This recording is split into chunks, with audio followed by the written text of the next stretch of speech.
வணக்கம். நிகழ்ச்சி மூலமாக உங்களை சந்திப்பதில் பெரும் மகிழ்ச்சி அடைகிறேன். வாழ்க்கையில் வெற்றி பயன் நோக்கி பயணம் செய்து கொண்டிருக்கிறீர்கள். இந்த பயணங்கள் நிச்சயமாக வெற்றி பெற என் அன்பின் வாழ்த்துக்கள். நீங்கள் நல்லா இருப்பீங்க. இப்போ இருக்கிறத விட 1000 மடங்கு அதிகமாகும்படி நம்ம சேனைகள் கர்த்தர் தாமே சொன்னபடியே உங்களை ஆசீர்வதித்து உயர்த்துவதாக. நல்லா கவனிச்சு பாருங்கள். இந்த உலகத்தில் நல்லா இருக்கணும், நல்லா வாழணும். இதுதான் கடவுளுடைய மிகப்பெரிய சித்தமாக இருக்குது. அப்படின்றால் நல்லா இருப்பது என்ன, நல்லா வாழ்வது என்ன? நல்லா இருப்பது என்றால் இந்த உலகத்துக்குண்டான வயிற்றுக்கு சம்பந்தப்பட்ட சருத்துக்கு உண்டான எல்லா விதமான நன்மைகளோடு கூட பொருளாதாரத்தில் உயர்ந்திருப்பதாம் நல்லா இருப்பது. நல்லா வாழ்வது என்ன? இந்த நல்ல ஆசீர்வாதத்தை, இந்த நல்ல வாழ்க்கை, நல்ல இருக்கிற இந்த நிலைமையை வாழ்க்கை என்ற நிலையில் சமாதானத்தோடு மகிழ்ச்சியோடு அவ்வளோ சந்தோஷத்தோடு இந்த பூமியில் வாழ்கிறதான் வாழ்க்கை. அதனால் இந்த உலகத்தில் வயிற்றுக்கு சம்பாதிக்கிறார்கள். அநேக ஜனங்கள் வயிற்றுக்கு சம்பாதிக்கிறார்கள், நல்லா படிக்கிறார்கள், மிகப்பெரிய பட்டதாரியாக வருகிறார்கள், டாப்பில் வராங்க, உயர்ந்து இருக்கிறாங்க, சிறந்து இருக்கிறாங்க, எல்லாம் ஓகே. ஆனால் வாழ்க்கைக்கு படிக்காமல் விட்டுறாங்க.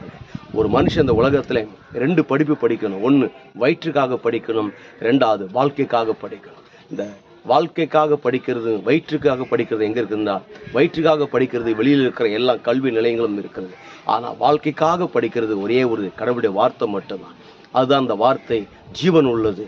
அந்த வார்த்தை தேவன் நம்ம அனுப்பி இந்த உலகத்தில் வெற்றி நடைபெறுகிறோம். ஆம், அந்த வார்த்தை சொல்கிறது, நீங்கள் நான் இந்த பூமியில் வாழ்ந்து கொண்டிருக்கோம், நீ வலதுபுறத்திலும் இடதுபுறத்திலும் இடம் கொண்டு பெருகுவாய் என்று சொல்லி நான் சொல்கிறேன். வாழ்க்கையில் நீங்கள் நல்லா இருக்கலாம், ஆனால் இந்த பூமியில் நல்லா வாழணும். அது ரொம்ப முக்கியம். அப்போ நல்லா வாழ்வதற்கு என்ன? மகிழ்ச்சி, சமாதானம், கசப்பு, எரிச்சல்கள், விரோதங்கள், பகைகள், பழி தீர்ப்பது, மன்னிக்கப்படாத நிலைகள், இதெல்லாம் நல்ல வாழ்க்கை கிடையாது. நல்ல வாழ்க்கை என்பது என்ன? மகிழ்ச்சியோடு சமாதானத்தோடு மற்ற மனுஷர்கள் நேசிப்பதும், கடவுளை நேசிப்பதும், கொடுப்பதும், இதுதான் நல்ல வாழ்க்கை. அந்த வாழ்க்கை தான் கடவுளுடைய வார்த்தை. அதை எண்ணுவோம், அதை பிடித்து கொள்ளும், நல்ல வாழ்க்கையை வாழ கற்றுக்கொள்ளும். இந்த பூமியில் நல்ல வாழ்க்கையை வாழுங்க, நிம்மதியாக இருங்க, மகிழ்ச்சியாக இருங்க, சந்தோஷமாக இருங்க. நல்ல வாழ்க்கையை வாழ்கிற கடவுளுடைய வார்த்தையில் அடங்கியிருக்குது. அதை பற்றிக்கொள்ளும், அது மேல் நம்பிக்கை கொள்ளும். சுபாவ நல்ல மாற்றத்தோடு இந்த உலகத்தில் வெளிப்படும். நம்முடைய சுபாவ மாற்றம் ஒட்டுமொத்த உலகத்தில் இருக்கிற ஒவ்வொரு மனிதனையும் அது வாழ வைக்கிறது. மற்றவர்களுக்காக வாழும், நமக்காக வாழ நல்லது, ஆனால் மற்றவர்களுக்காக வாழும். அது நல்ல வாழ்க்கை என்று சுபாவத்தில் அதை நம்புங்க, விசுவாசத்தை கர்த்தரை ஆஸ்வதிப்பார். நீங்கள் ஆஸ்வதிக்கும் போது எப்படி அந்த வேலை